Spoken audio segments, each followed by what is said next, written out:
Hello YouTube, this is Morgan, Airspeed Prime here with my next Boruto anime review. This one's going to be for episode 208, Momoshiki's Manifestation. So, as the title would suggest, this is the episode where we really did get to properly see Momoshiki working, I suppose, through Boruto.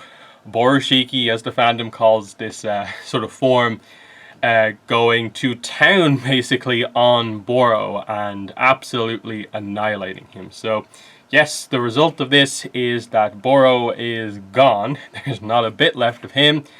And we learned, of course, that this is something that can happen to Boruto when he runs low on chakra, is put into danger. Momoshiki can take over when Boruto is weak. And that, yeah, Boruto is the vessel for Momoshiki. They even played the scene from like 100+ episodes ago where this first happened to Boruto, where we first knew about the Momoshiki connection with Boruto post the defeat of Momoshiki. So that was a very interesting scene to kind of replay that again. They confirmed a few things, like the eye that Boruto has in that form is the Byakugan.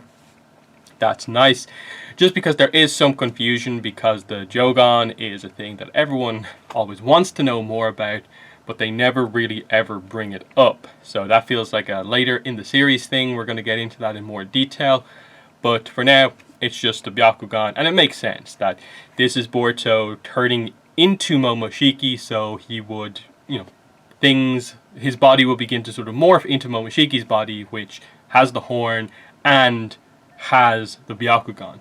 So that is fine. The only thing that seemingly prevented Momoshiki sort of going on a rampage, fully taking over Boruto, is that Boruto was super low on chakra. He even had to go down to Naruto, take some of Naruto's chakra to do what he did, as we saw. So the giant Rasengan as the finishing move and so on, all came from that. And even that used up all of the chakra that he got. And because of that, Boruto's body went unconscious, meaning Momoshiki retreated, and this is now a danger that Boruto is going to have to face as we go forward in the series. It seems to be a case that, yeah, like I said, if Boruto's in danger or low on chakra, Momoshiki can appear if he needs to. So that is the big danger going forward, along with us knowing that on the other side of things, Kawaki and Kawaki and Jigen both are sort of, vessels to a degree of Ishiki. Now, we don't know the exact specifics on what's going on there, because it seems like one Otsutsuki, two people that are potentially vessels, two karma marks. What's the situation there? But two different sort of versions of the same idea, that Boruto's a vessel and Kawaki is a vessel as well. So that was pretty cool. But yeah, that is the end of that fight. We kind of cut to everyone in the hospital. They get out of that situation fine. Naruto wakes up. And, this is where we, I suppose, start to see some of the changes from the manga to the anime version of this, which is basically just kind of extended scenes in the hospital. A lot of these scenes happen in the manga. It's just we got like extended versions of them, and that Hinata and Himawari are only in like one panel at the very start of like the first chapter of volume 12. Here they get a full nice Uzumaki family scene, as Hinata gets to speak a bit, Himawari does, and the family is all worried for Naruto as he wakes up. Really nice emotional scene before we get into the more sort of plot, catching everyone up with what happened situation with Shikamaru and so on, and just establishing that, okay, here's going to be this big scene with a lot of people in the room where we get across the general sense of what happened, but specific characters hold back information on the sort of more secretive things that happen. So Mitsuki and Sarada, who have the biggest reaction to seeing Boruto in this new form, wait to specifically talk to Sasuke on his own about this. And you can see how worried the two of them are. And, especially Sarada, who at times can be very, critical of Boruto. It's interesting to see her be really just truly concerned about him in this moment. The voice acting performance there was really, really nice to get across that, she saw something that she was not really able to explain, and it definitely concerned her. And then Mitsuki, to sort of back up Sarada's opinion as someone who, pays very, very close attention to Boruto, he was very aware that, yeah, this is some sort of a, Momoshiki taking over situation. And yeah, Sasuke sort of begins to, like, figure this out in terms of framing it like, okay, like, Momoshiki's will still exists within Boruto, and, like, the whole beginning to make the vessel connection and so on. Like, what exactly are we building to here? That there's this aspect of Otsutsuki's that we actually don't know about, even though we've at this stage had a reasonable amount of run-ins with the Otsutsuki. Here's this whole new thing with them that we're still waiting to find out about in the anime. We know about it in the manga because there's some explanation stuff coming up, but I think we'll be waiting a bit in the anime to get there, because it does look like after this episode we're getting at least a handful of anime original episodes to follow this up. Ultimately, I suppose with the way that they've done it, holding back on some of the more side plot style stuff that they've been building that's going to become big in the future, not doing that yet in the anime, leaves them this room where they've left it off here to actually have at least a little bit of a break period in the anime, because otherwise they've been on manga content or setup for manga content for quite a while now. Now, that is coming off a very, very long time, basically post the movie arc, where we basically had nothing but anime original content. So, we're finally, I suppose, returning in a way to, I guess, a little bit more of the usual thing we'd expect of, like, manga content, anime original stuff, then they do more manga content. But we know from the opening they're going to be covering quite a lot of manga content, I suppose, while this opening is the opening of the show, because they show stuff that goes nearly right up to where we are in the manga, I think within like 4 or 5 chapters. So we're definitely, not going to be, a year plus in, quote unquote filler episodes, but, don't be surprised if we maybe do have a month or two of these more setup episodes, because again, they've already had a bunch of big episodes in a row that have had good quality animation, but they're going to have to build up again because they have some other big quality animation episodes that they need to do. So to have those, you need to get some slightly lower quality episodes. That's just the way the production on a anime that airs basically every week is. It has to be that way. Because that's just the way it is. I know, perhaps you could say, like, why don't they switch to maybe a My Hero Academia format where they just, are a little bit more seasonal. They still have, a 20-ish episode season, but they have, they're on for this long, they're off for the same amount of time, and then they're back.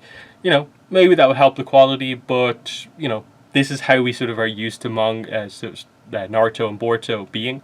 But anyway, there's that. The rest of the episode is a lot of scenes in the hospital. It's, Boruto is excited to tell Kawaki that Naruto woke up. We see Kawaki in the hospital with Katasuke and Sumire. He first refuses a pain-killing injection, but then wants it later on and actually requests it of Sumire later on.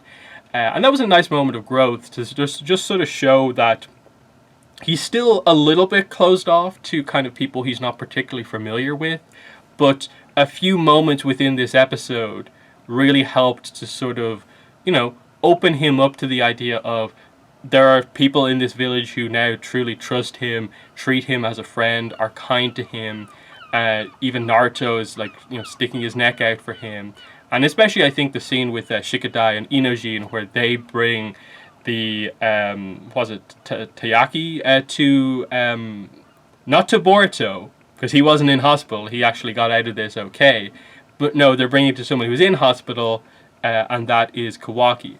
That was a really notable moment because it was referencing the Chocho scene before where, I think, he didn't listen to Sarada and got like the chocolate one instead. Still really liked it, but now he's thinking like, oh, they bought me a selection of these. I'll have the custard one because that's the one Sarda recommended, and she's the team leader now. They've had a few more scenes of kind of connection between then and now, and he really really likes it, and it's like showing that having trust and faith in his friends who do care about him can lead to good things. And so he begins to sort of you understand why he'd be fearful of people injecting him when he doesn't know what it is. But now he's like, oh, I trust you. Can I have that pain-killing injection? That he doesn't need to sit there and suffer through the pain when he knows he can trust she'll administer it correctly and that it's not going to do anything more than what she says it was going to do. So that was nice, just continuing that, slow, steady, but also, you notice the moments when it happens. Moments of character development for Kawaki, who is quickly becoming like one of the best developed characters in the show. That is becoming more and more clear as we go on. Now, you do still have, interestingly, Shikamaru placed in the position of the one who really, really heavily doubts Kawaki. And even calls out Naruto as being naive for trusting him so much. But I like that Naruto sort of stood his ground and was just like, I wouldn't be here back in the village if it wasn't for the actions of him and the others. So, like, you have to give him some credit for that as well. So, I get it. Shikamaru has to be the sort of tougher hand within the village in terms of the village leadership, because Naruto does tend to be rather idealistic with most things. Though it works out a lot of the time. But he definitely needs someone who makes a little bit of a harsher decision to be his backup. But in this case, we are very much more supportive of Naruto than we are of Shikamaru. But, it still feels in character for Shikamaru to sort of be like that. So that's all fine. Beyond that, you see that Sasuke's back up. They'd still get across, he still hasn't maybe fully recovered, but he feels, okay. So that's fine. And yeah, like it's interesting that Sasuke specifically, of like all the important characters, is given the information about Boruto having this like stronger Momoshiki connection than anyone ever thought. And because, Sasuke is, Boruto sensei, basically, this makes sense. It's to set up a little bit of a plot point that's coming up later on, of course, but it was really well done here overall. I don't think I have too much else to say necessarily. Like, there's just like a lot of the scenes were kind of nicely done. Like they all play like the Ninja X cards together. They don't linger on it too much. Just that they're having fun as a group. That Kawaki is getting on with more and more characters. Like, I don't think he had much interaction with Inojin, but like here he is just kind of messing around with him and stuff like that, playing the game and so on. So that was just a nice moment, and that looks to be sort of what we're doing in these coming episodes. Is that we're probably going to get an opportunity to do stuff like okay, we're going to investigate Boro's cult. That seems to be a major plot point, and I'll get to that in a second. But also just establish more of his dynamic with other characters. Like, it looks like him and Himawari is maybe going to be more of a kind of team up maybe in the next episode. And I wouldn't be surprised if we maybe get more of a Kawaki and like Shikadai's team episode maybe coming up, and some other stuff. But yeah, the Boro cult plot. This was one of the weird things, because Boro's dead now. Like, big important Kara member is now gone. We were all hoping the anime would give much more depth to the character, and it gave extra context by introducing the cult, getting you to know what his dynamic was better than the rather vague exploration of this in the manga. But it was interesting that outside of like one or two scenes of setup beforehand showing that he's a cult leader, and then in the fight him saying to Sarada that basically, this is how I do it. I put out the virus in villages, infect everyone, I arrive, act like it's a miracle when I can cure everyone with my own virus. So she then relays that to like Sai and everyone, and that Sai basically gets across, we're going to investigate this. So that seems to be a plot point they're going to go into to further get into Kara and what Kara are doing. The cults has a role in the manga. Not quite in the way you'd think, in that it's much more recent and kind of odd. It's information we just don't have right now in the anime.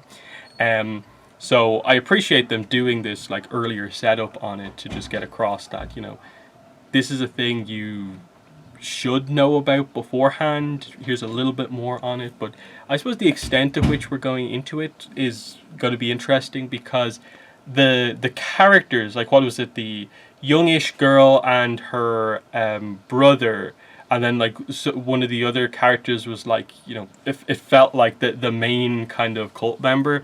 Like, are those characters going to come back into things during that little sub arc that we're going to get? And how does this work without Boro around anymore?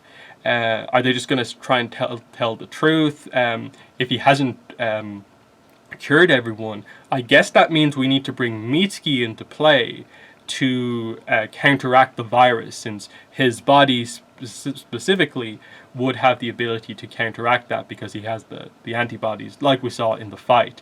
So I'm wondering, will that happen? I'm guessing it probably will, that they'll maybe find a village or two that is suffering from the virus and they can use Mitsuki to help solve it. How much they go into it, the cult, I'm not exactly sure, but I suppose it will be interesting to sort of see them investigate and maybe find out that, like, oh, this cult was talking about the infant Tsukiyomi. That's interesting. How much stuff about the Ototsukis and like Ten Tails or anything like that did the cult know? That's going to be kind of key. But yeah, I'm actually kind of interested to see what they do over these coming episodes of just, you know, stopping for a little bit the direct manga continuation adaptation, and to actually have a few more just like, yeah, I wouldn't mind having some fillery episodes with Kawaki, because for the most part we haven't really had that. His introduction properly into the story has meant we've been super plot focused on what the manga has done, and because he's such an interesting character, I'm like, yeah, sure, give me more character content with Kawaki before you jump ahead to even more stuff. I'm actually perfectly fine with that. Now, once they don't excessively go into, you know, like 10 plus episodes of like anime original without there being too much substance to it. You know, if we're like 3, 4, maybe even 5 episodes on this run before we maybe start to get into a more direct like anime setup arc for the next one, I'm fine with that. So they're my thoughts on the episode overall. Yeah, pretty hype, you know. Seeing Boroshiki was fantastic. I love the way they did the voice, the visuals with the lighting effects and the glow. Really, really good. The teases and the connections to a lot of the previous kind of Momoshiki connections with Boruto were really, really nice. Just the idea of like not yet, you know, blue-eyed boy, referencing the whole idea of like what did Momoshiki say to him before?